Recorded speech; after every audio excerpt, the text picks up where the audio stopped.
Okay, now, you've heard a little bit about the vegan, but that's me speaking. How about the UN, and how about really the European Commission? They're all saying one thing. This is a UN report in Livestock's Long Shadow, that this is more about the global warming gases, that animal agriculture is really the biggest force for degrading the planet. Okay? And that's being ignored. So how concerned is an Al Gore about the planet? Really? He's got different agendas going on. Yeah, it's about money and global control. So this is the key. So animal agriculture is a global disaster. You know who said that? Pythagoras. He actually said, if we're going to go to animal agriculture, we're going to have wars, we're going to be fighting over resources. So this is not a new insight, it's just coming to fruition. So the bottom line is, we look at water, it's 4,500 gallons for a meat eater and 300 gallons for a vegan. That's huge. A vegan, 16 vegans can live on the resources that one meat eater uses. A meat eater uses about 400 gallons of oil, organic, veganic, 150 gallons of oil a year. And kind of look at the whole picture. The statistics vary, okay? Whether it's 8 or 28 times more, the fact is it's about 8 to 20, really 29 times more energy to produce a pound of animal protein versus a pound of plant protein. That's huge, okay? And the planet, in terms of feeding it, the grain to feed 2,000 people only feeds 100 cows. 60 to 80%, depending on the grain, doesn't go to feeding people, but goes to feed cows. Now, why is that important? Well, it's real simple. How about 42,000 kids starve to death each day? Each day. About 15 million kids starve to death each year. Maybe about 40 million. The estimates are variable, whether it's 40 or 60 or 20, it's going to vary, but that's a lot of people. How about knowing this? More people have died of starvation in the last 5 years than all the last 150 years of war. The perspective. I'll say it again. More people have died of starvation in the last 5 years than the last 150 years of war. So it's pretty straightforward. You take that grain, you can feed all the people. In fact, if all the world went vegan, we'd be able to feed the world 7 times over. And you did live foods maybe 10 or 12 times over. It's like, we don't have a problem with population. That's an idea that's been planted in our mind to support the idea of eugenics. So forget it.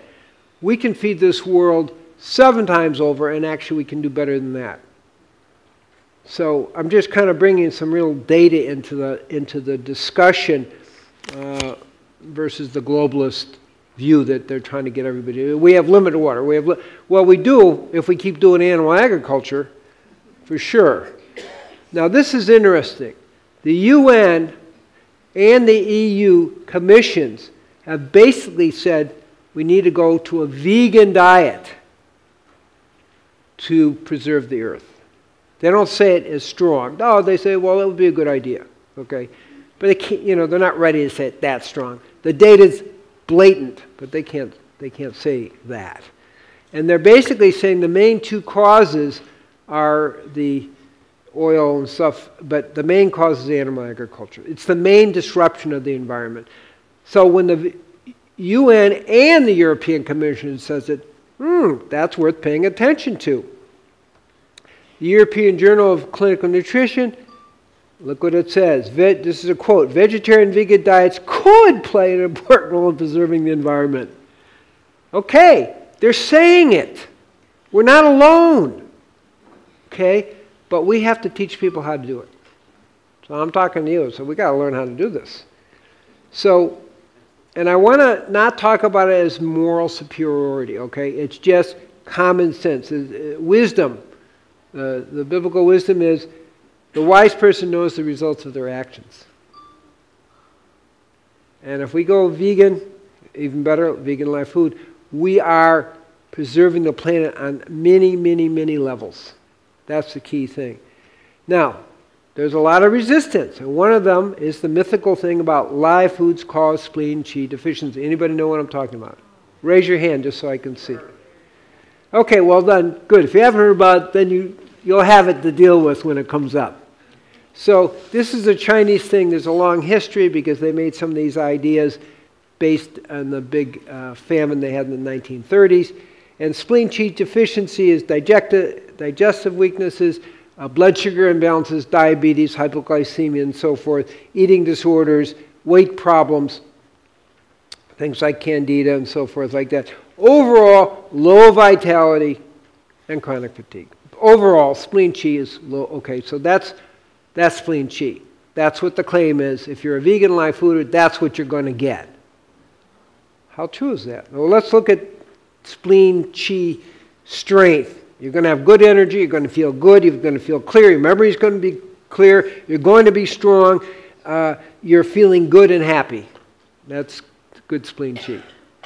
So, do you remember now the study, of the people who were 80% live food?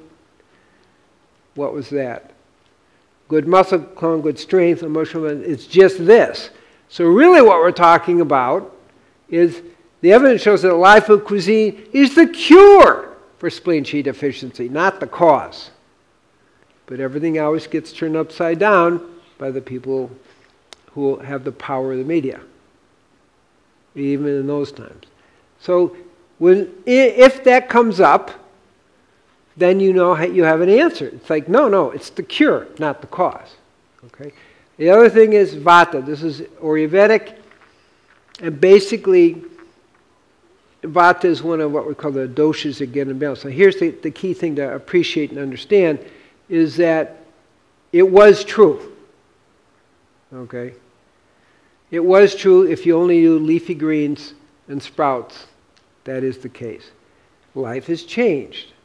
Now, live food cuisine, at least what we've done at the Tree of Life, we have seed pâtés and we have different spices, and really what balances the vata is sweet, sour, oily, soupy, warm foods. And you can do that on live food. Okay? So that's the point, that there is no problem. I treat sometimes purebred vatas. I'm joking a little bit, but anybody's vata will know what I'm talking about. But basically, you can do it all in live food. You just need to know how to work with things, with the elements, to balance the vata energy. You need more kapha in there, more ojas foods in there. And we have all of that now, whereas in the 1800s, no, we didn't have spirulina or chlorella. We did have bee pollen. Okay. So another thing is live food propaganda. Oh, are we getting enough lycopene? How many people have heard that question? Well, first, is lycopene even an essential nutrient? Second, what's too much? Well, what's enough? Some people estimate it could be 15 milligrams, but too much gets to be a big problem. Okay, I really like tomatoes, so we grow our own tomatoes, these great live food, organic, veganic tomatoes. That's going to give you 5 milligrams. We don't know just what you need, but the guess is somewhere around 15 milligrams. But what if you get too much? It can increase prostate cancer if you have it. It can increase lung disease, lung cancer. This is not such a good thing. These are some of the things that are there. It also can cause digestive disorders. So am I worrying about lycopene? We didn't even know of it, but you see those fears get planted in people's minds and people get kind of confused about it. So don't worry about it. Society is always taken by surprise by any example of common sense.